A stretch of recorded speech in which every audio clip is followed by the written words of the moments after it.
Hey guys, welcome back to Jason and Joni Builds. We are installing parts on the Bronco permanently today. So we have our Tom's Bronco 2.5 inch lift that we're going to install. I've got all of my parts prepped, and the shackles I have removed the bushings already so we can put our new bushings in. And if you're doing this for the first time, you guys will have this metal bushing that's in there, and that thing's kind of a booger to get out.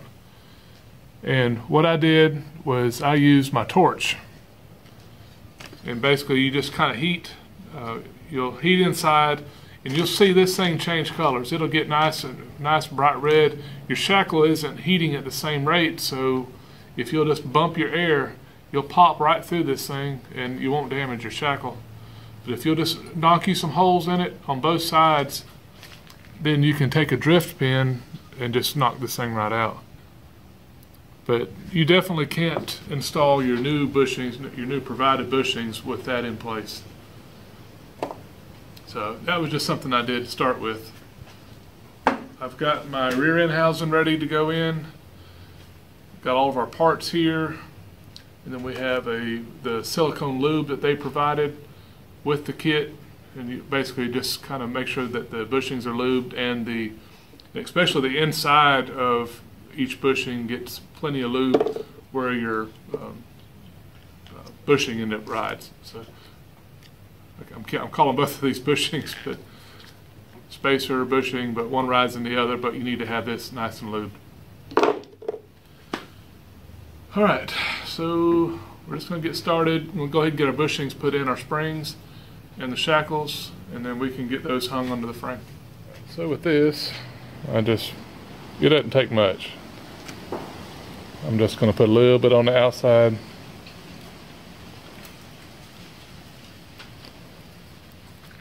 That stuff is super sticky. Alright, and this is a spring bushing.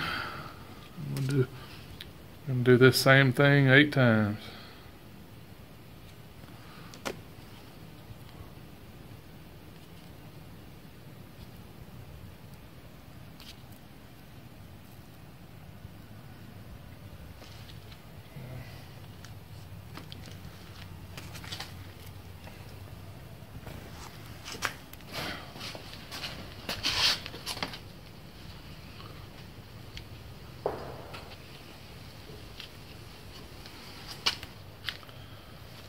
All right, so now we need to put it on the inside where our metal spacer bushing is going to end up riding. And if you look inside these rubber bushings, you'll see they're kind of cleated inside. Well, those cleats are to hold this this lube, so this kind of helps that thing rotate and articulate like it's supposed to. So I'm just gonna try to put plenty inside the grooves.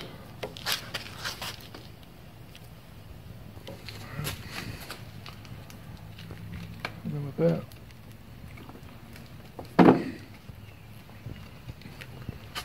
Alright, so I'm going to use, I have just a C-clamp here. I push it in as far as I can. They get kind of tight, and then this make it easier. You can use a rubber mallet or whatever. So if you use a rubber mallet, it tends to push the bushing out the back side.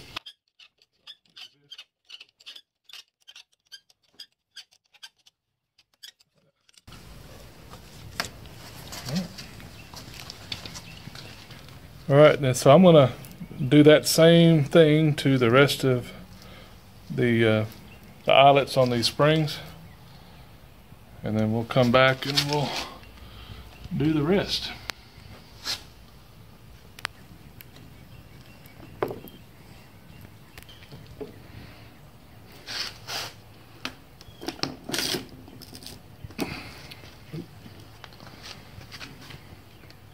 One of these slid right in, but these two are a little bit stiffer.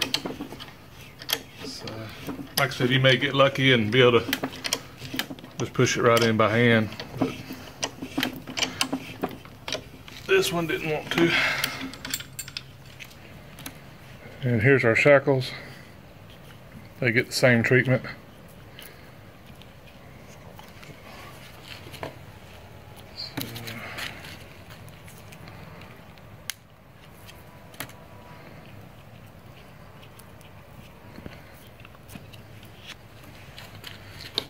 And then the bushing.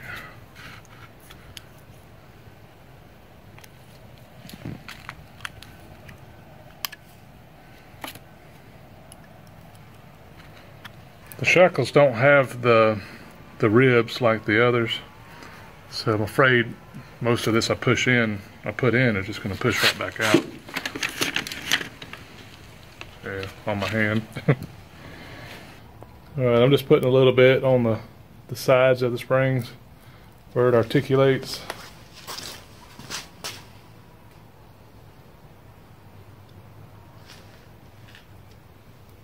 One thing about using too much of this is it does attract dirt.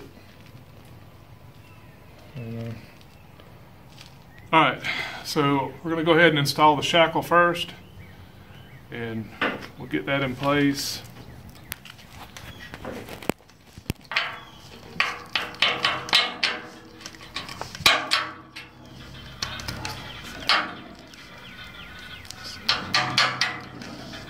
Alright, so I'll tighten all this up in a minute. I'll go ahead and get everything placed. Tom's sends you new bolts, so you get all these new fasteners with your kit. Alright, so installing your springs, you have this front wrap. This goes towards the front of the Bronco. So we will get that thing set.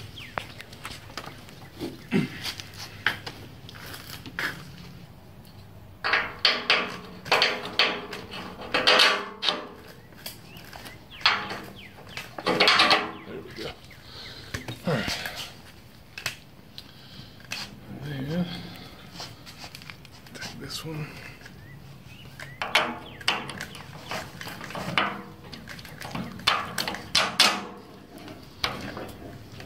Alright, well, show you one thing I just run into. The bolt is a little long, and I'm afraid once I push it all the way through, as this thing is running, it's going to hit the frame. So what I'm going to do is I'm going to pull the shackle out, pull the shackle bolt out, and turn this bolt around, and then reinstall it. I'd rather have them facing in just because it looks more uniform, but that's not going to work the way it is. So,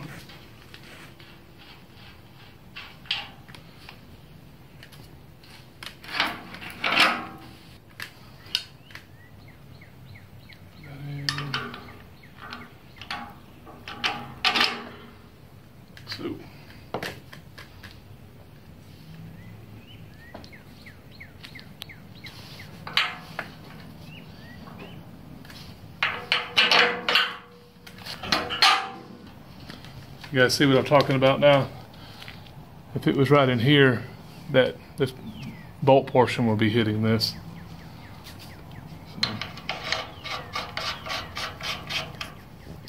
So save yourself the time, turn your bolts the right direction.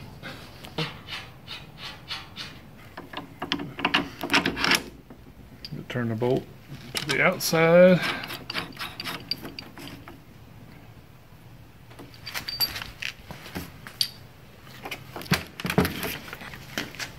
I picked it up wrong.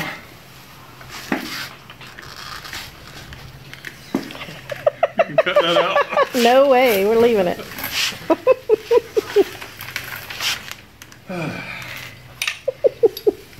Graceful.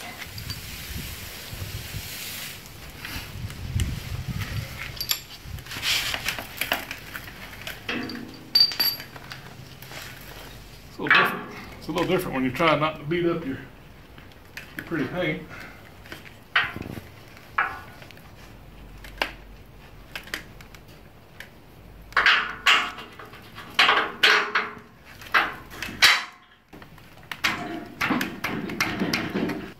Just going to use a screwdriver to kind of line this up.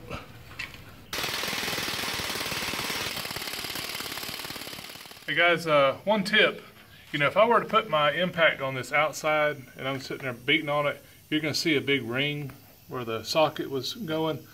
So just to avoid that, I'm going to hold this end with my wrench and use the impact on the inside, so hopefully I can avoid too much mess up to the paint, because I can come back and touch up all this stuff where I end up scoring it.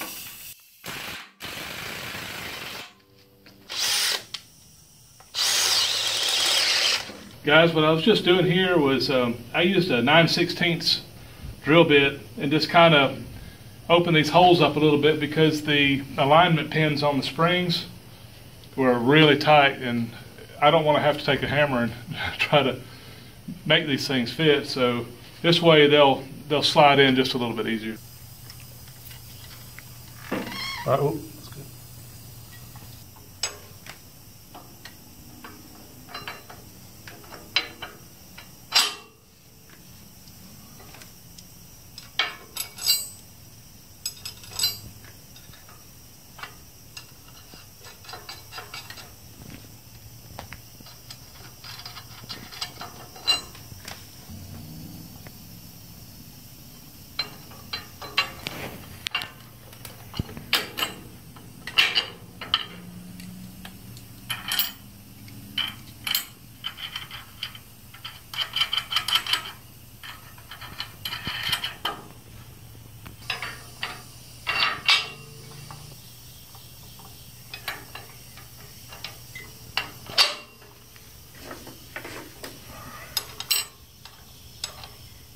So I've got the rear end kind of, supported some so it won't just get away from me.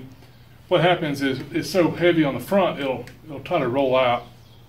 And Joni's behind the camera, and she's about to be running the jack for me. So what I'm gonna do is I'm gonna put just a little bit of pressure on the U-bolts and get the rear end close, and then I'll work it in. I'll get the pin set, the alignment pin set on the leaf spring and the rear end.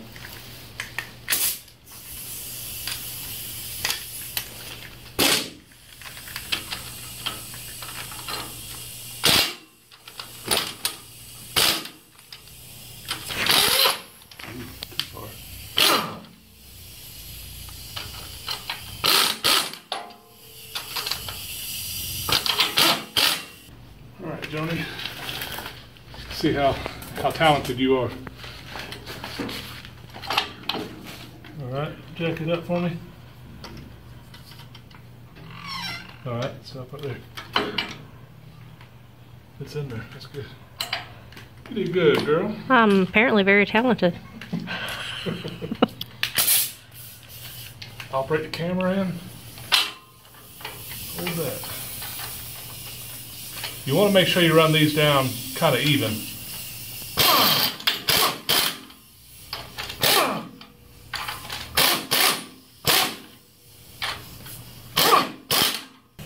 One thing, guys, this is again the Tom's 2.5. It doesn't have a wedge basically to realign the rear end. So your pinion angle, I called Tom's and asked them about it. They said ideally if you could get 2 degrees out of it would be better. They said, but they don't make a shim, a 2-degree shim, at least they don't. And they say we put them in all the time without it. So we're going to go in without a shim, and we'll see how it acts once we're driving it.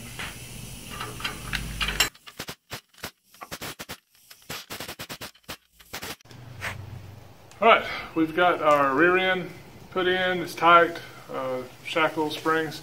So we're going to put the shocks in. And the shocks we're using, this is again the Tom's Bronco parts, 2.5-inch kit. This is the shocks that'll be on the front and the rear. The R2, of course, is the shock that's rear mounted, and the F5 is the shock that's forward mounted. So we have the dual shock set up on the rear, and so that's why there's 2 different ones, because one mounts on a pin or a bolt, and the other is a pin mount. So again, we'll put all these part numbers in the video description. So I've already got the bushings in this one here. All right, guys, like the eyes on the springs, these will come disassembled, and you have to just put a little lube on there so so they'll move around and you can push them in easy.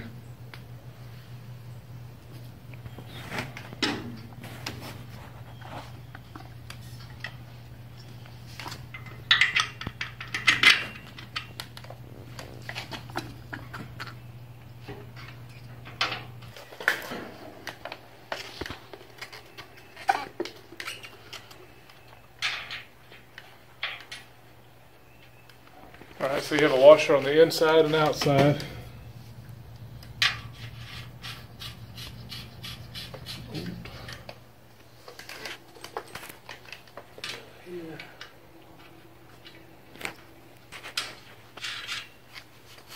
Shock that's got the rubber bushings. You have a raised portion that goes in the hole first. Actually, this one was in upside down.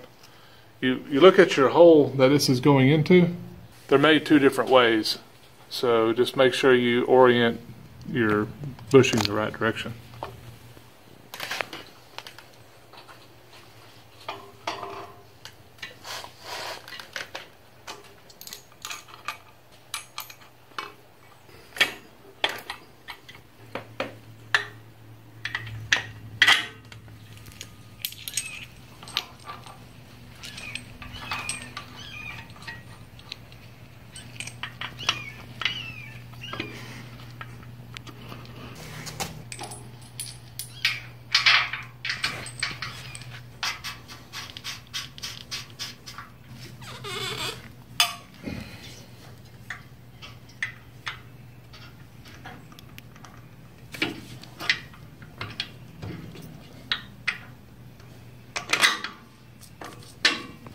Okay guys, so you see the assembly. It's really taking shape. I didn't tighten the shocks down yet.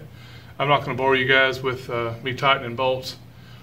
But I have to show you something I found, and I'm going to I'll fix off camera, but I want to make you aware of it before if you're installing the same kit, you don't run into the same problem. I'm going to take the camera from Joni and show you. Let's see how well this will show up. Oh yeah.